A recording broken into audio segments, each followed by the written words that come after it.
Hello, j'espère que tu vas bien.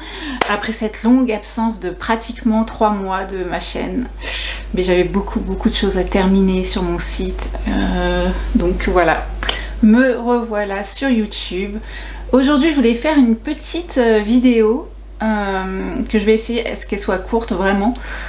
Sur les différents types énergétiques. Alors je vais te parler de tous les types énergétiques, je ne vais pas aller un par un puisque ce sera l'objet d'autres vidéos, mais aujourd'hui je voulais vraiment parler des 4 types énergétiques et de leur aura, puisque en fait ce qu'il faut savoir c'est qu'on communique les uns avec les autres à travers notre aura, et suivant l'aura que tu as, tu vas pas donner les mêmes informations que quelqu'un d'autre. Donc je vais m'expliquer, ça a l'air assez perché ce que je dis, mais tu vas voir, je vais te donner des exemples et j'espère que ça va t'éclaircir les idées. Alors, en premier lieu, le type énergétique qui est le plus représenté, c'est le générateur. Et dedans, bien sûr, le générateur manifesteur. Et c'est pour ça que je ne dis pas qu'il y a 5 types. D'ailleurs, en design humain originel, on ne parle que de 4 types. Puisqu'au niveau de l'aura, justement, de l'information énergétique, le générateur manifesteur a la même aura, a le même type d'aura qu'un pur générateur.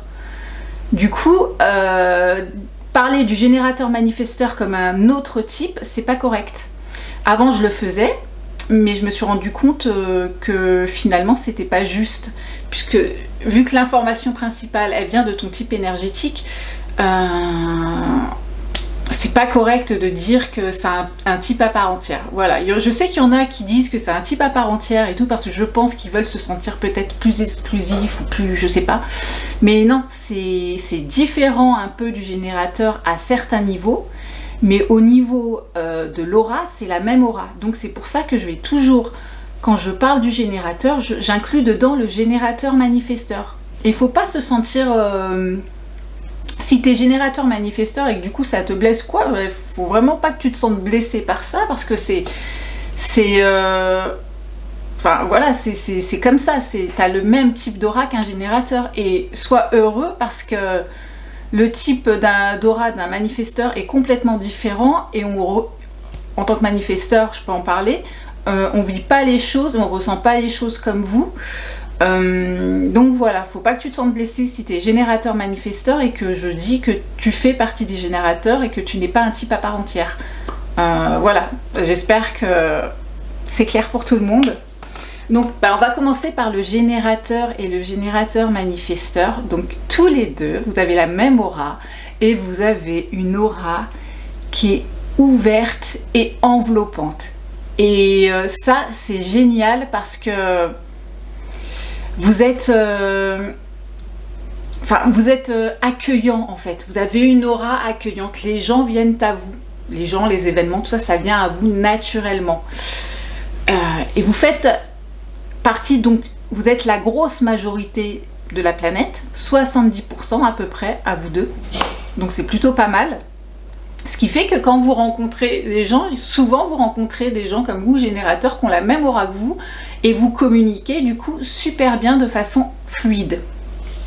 Et vous vous reconnaissez, il y a une reconnaissance intérieure, vous vous connaissez pas personnellement, mais vous vous croisez et il y a une sorte de reconnaissance intérieure.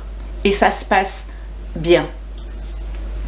Ensuite, on a le projecteur, c'est 20% de la population, donc c'est, tu vois, on passe de 70 d'un seul coup à 20, donc il y a un sacré gap, donc c'est un peu plus rare, mais moi ce que je constate en séance quand même, alors j'ai beaucoup de générateurs et générateurs manifesteurs et aussi pas mal de projecteurs, donc les dernières statistiques, parce que bon c'était 20% il y a quelques années, là ça commence à monter, ils sont à 22% sur le site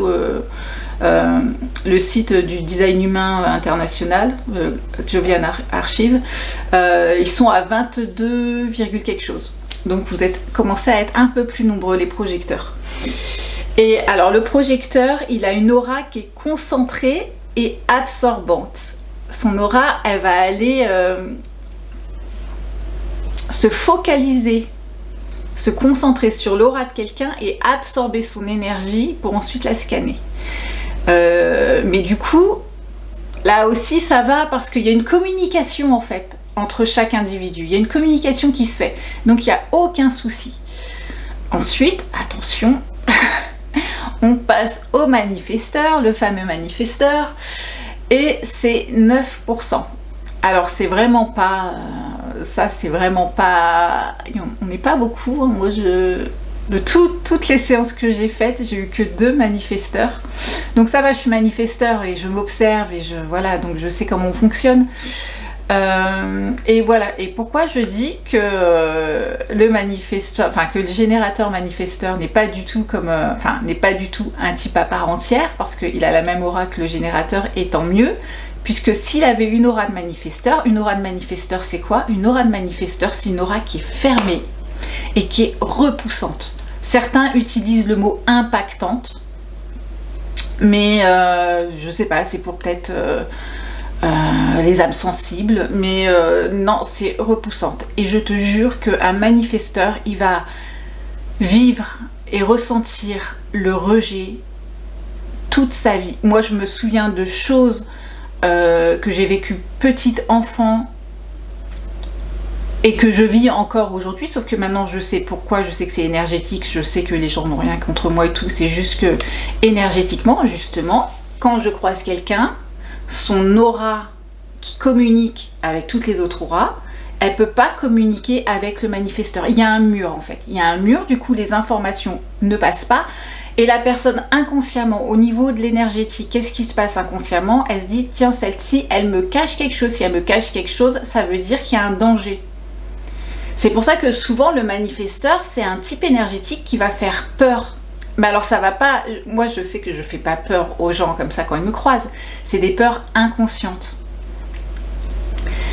Et souvent, un petit exemple, une petite anecdote, quand j'étais enfant et que j'étais, il y avait, enfin en classe, ils interrogeaient ou quoi, moi je levais la main pour me faire interroger, les instits n'osaient pas me faire répondre. En tout cas au début d'année, je sais que quand ils ne me connaissaient pas, ça mettait énormément de temps avant qu'ils puissent me faire confiance, on va dire.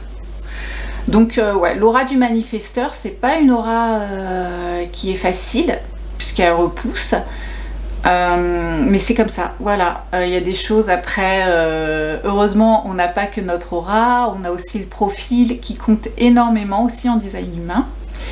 Donc ça aide beaucoup, en tout cas moi ça m'aide beaucoup, mais j'en reparlerai parce que j'aimerais bien partager aussi sur la chaîne des choses de comment je vis moi en tant que manifesteur, mes expériences personnelles sur tel ou tel canot, sur des choses aussi que je vis en séance, enfin que mes clients vivent en séance, et que bien sûr je ferai ça de manière anonyme, hein, je ne vais pas donner le nom des personnes et tout, mais c'est pour donner des exemples. En design humain, je trouve qu'il n'y a rien de plus comment expliquer, de meilleur que de donner des exemples concrets. Sinon ça reste, sinon le design humain il va rester un outil qui va nourrir ton mental et il va pas te servir au final, alors qu'en fait c'est quelque chose qui doit te reconnecter à ton corps. Et tu verras que la puissance du corps, ton corps, il a déjà toutes les réponses bien avant le mental. Et quand tu arrives à te connecter à ton corps, tu arrives à connecter donc les réponses, tu n'as plus vraiment besoin de ton mental pour prendre les bonnes décisions. Voilà, bon, ça c'est une petite aparté. Maintenant, le réflecteur. Alors le réflecteur, ça c'est le type énergétique le plus rare au monde. C'est à peu près 1% de la population. Alors lui, il va avoir une aura qui est échantillonnante. Donc il me semble qu'elle est ouverte aussi, la sienne. En fait, il n'y a que le manifesteur qui a une aura qui est fermée, qui met des murs, des barbelés autour d'elle. Et du coup, pas de communication possible avec le manifesteur. Mais le réflecteur, lui, il est ouvert, mais il échantillonne. En fait, parce que son rôle, lui, c'est de connaître tout type d'énergie qui est possible. Mais je reviendrai plus en détail sur chaque type énergétique plus tard dans d'autres vidéos. Là, c'était juste pour te faire une présentation des 4 types énergétiques. Et pour en revenir au réflecteur, si tu veux un exemple de réflecteur qui est très connu, et pour moi elle représente vraiment, le réflecteur pour moi c'était assez nébuleux, j'arrivais pas à comprendre son rôle, j'arrivais pas à comprendre comment il fonctionnait et tout, parce que c'est vraiment lui, c'est au niveau subtil, c'est ce qu'il y a de plus subtil dans le subtil, donc c'est pour vraiment appréhender tout son fonctionnement, c'est délicat. Et donc le générateur, alors il y a quelques générateurs qui sont connus, j'en donnerai de toute façon dans les vidéos sur les différents types énergétiques. Mais alors pour moi, celle qui représente le mieux ce type, c'est une femme et c'est Amma. Amma, la sainte indienne, qui en prenant dans ses bras les gens, alors je crois qu'elle voit des choses ou elle ressent des choses et tout, et en fait quand j'ai vu que Amma était réflecteur, là tout de suite ça a fait tilt, je me suis dit mais oui, voilà, c'est ça le réflecteur, c'est ça, parce que il rencontre des gens et il échantillonne toutes les auras, toutes les énergies qui les traversent. Le réflecteur aussi, il est très sensible, il est relié complètement à la lune et il est très sensible au transit planétaire. Mais ça, j'y reviendrai, voilà, dans une autre vidéo.